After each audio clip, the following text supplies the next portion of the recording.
শহরের কামারপল্লীর কাছাকাছি পৌঁছাতেই কানে আসে লোহা পেটানোর টুংটাং শব্দ। কাঠ কয়লার আগুনে উত্তপ্ত লাল লোহায় সজোরে আঘাত করে চলছে কাজল কর্মকারের দম ফাটানো পরিশ্রম। ঠাকুরদার হাত দিয়ে এই পেশায় আসা চাহিদার কারণে বাবা হরিমোহন কর্মকারকে সঙ্গে রেখেছিলেন ঠাকুরদা। ধীরে ধীরে এই কামার পেশাকেই স্থায়ীভাবে বেছে নেন বাবা। বাবা থেকে কাজ শিখে তৃতীয় প্রজন্মের মানুষ হিসেবে এই পেশায় আছেন তিনি। এই কথাগুলোই বলছিলেন বড়বাজারের কামারপল্লীর কারিগর কাজল কর্মকার। আর আমার বাপদাদা তারা যেগুলো মান সম্মানে কাজ করছে ওইটাই নিয়ে আমরা আছি বর্তমানে, কিন্তু মানে এটার কোনো মূল্য নাই এখন। ছোটো বাচ্চা যখন পড়ালেখা তো হয় নাই, দুষ্টামি করতাম, বাপের দোকানে আসলাম, এটুকু দেখা শেখে এইটুকু করলাম আর কি এ পর্যন্ত। এখন কোনো কম ওপরওয়ালা যদি কোনোদিন নিয়ে যায় এটা আশা করছে আগে, এগুলো করার ইচ্ছা নাই। রেডিমেড মাল গুণগত মান যাচাই করে না, আমরা একটা নিজস্ব তৈরি করে যদি আমরা পারিশ্রমিক পাচ্ছি না, রেডিমেড বেঁচে যান একটা 500 টাকা মাল যদি 200 টাকা দিয়ে পাই, 250 টাকা, তো আমরা আর কী করবো? যারা ভালো বোঝে তারা এখানে আসে, যারা বলে যে না ওগুলো সুন্দর, তো পরে এটা ব্যবহার করার পরে বুঝতে পারে যে কোনটা ভালো কোনটা খারাপ। কারণ এখানে তো এই যে আগে বললাম এখানে 2টা দোকান ছিল, 1979 সাল থেকে এই পর্যন্ত এখানে অনেক দোকান হয়ে গেছে। পৌরসভা আর কক্সবাজার পৌরসভার মধ্যে আমাদের 2টা দোকান ছিল, এগুলো আমার বাবার দিনের প্রতিষ্ঠান। এগুলো শুধু তিনিই নন, তার মতো আরও অনেকেই এই পেশায় যুক্ত। কোরবানির আগে হাতের বিশ্রাম না থাকলেও এই পেশা ভাটা পড়েছে অনেক আগেই। গুণগত মান ভালো হলেও চাইনিজ পণ্যের সাথে প্রতিযোগিতায় পেরে উঠছে না দেশীয় পণ্য। অতিরিক্ত গরমের জন্য কারিগর পেতেও কষ্ট হচ্ছে বলে জানালেন কামারেরা। আমি দা বানাতে পারি, বডি বানাতে পারি, ছুরি বানাতে পারি, আর ওই কাবাডি দামা এগুলো বানাই।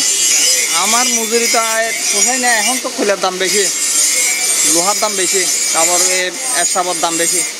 এখনো তো তেমন সুবিধা নয়, তবে 2-4 দিনের মধ্যে আশা করা যায় আর কি। এদের জন্য প্রতি বছর যেগুলো তৈরি হয় এগুলো একটু তৈরি করা হয়। হ্যাঁ, বিদ্যুৎ একদম কম থাকে।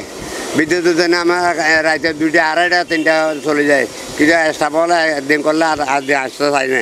এখানে কাজ আনা কম সময়, আনা 2-3 দিন 4 দিন আগে দিয়ে আনো, তো বেশি গাছ নিয়ে আসে, 1টা 2টা না 3, 4টা 5টা 6টা 10টা নিয়ে আসে, তো এগুলো সব ভালো করে করতে হয়, নাহলে আগের বছর এটা আমাদের গাইল দেবে। তো বিদেশে যেগুলো চাইনিজ সাপাটি আছে এগুলোতে আমাদের ঐতিহ্য চলে যাচ্ছে।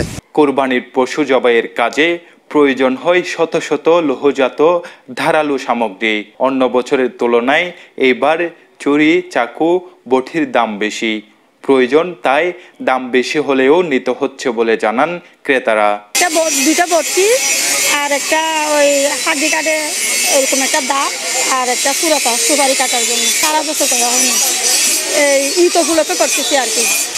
এখন দেখি এখানে দাম বেশি, একটা 3টা জিনিসের মধ্যে 700 টাকা চাইতেছে। এখন ভাবছি লাগবে তাই নিতে এলাম আর কি। মোটামুটি এখন তো সব কিছুর দাম বাড়তি, তো দিন দিন বাড়তেছে, বেশি বাড়া। কর্মকারদের তৈরি করা এসব জিনিস ওজন, আকার ও প্রকার ভেদে বিক্রি হয় বিভিন্ন দামে। এছাড়াও অল্প খরচে মেরামতের সুযোগও আছে কামারের দোকানে। বছরের অন্যান্য সময়ের তুলনায় কোরবানিতে এসব লোহজাত পণ্যের চাহিদা থাকে কয়েক গুণ। তাই দোকানে দোকানে বিদ্যুৎ চালিত শান মেশিন বাড়িয়ে দিয়েছে এসব পণ্যের উৎপাদন। কোরবানি ঈদ আসলেই আশায় বুক বাঁধে কামাররা। তাই তো ঈদের দিন গণিয়ে আসার সঙ্গে সঙ্গে বেচা বিক্রি অনেকটা বৃদ্ধি পাবে বলে প্রত্যাশা কামারদের। শাহেদ হোসেন মুবিন, TTN, কক্সবাজার।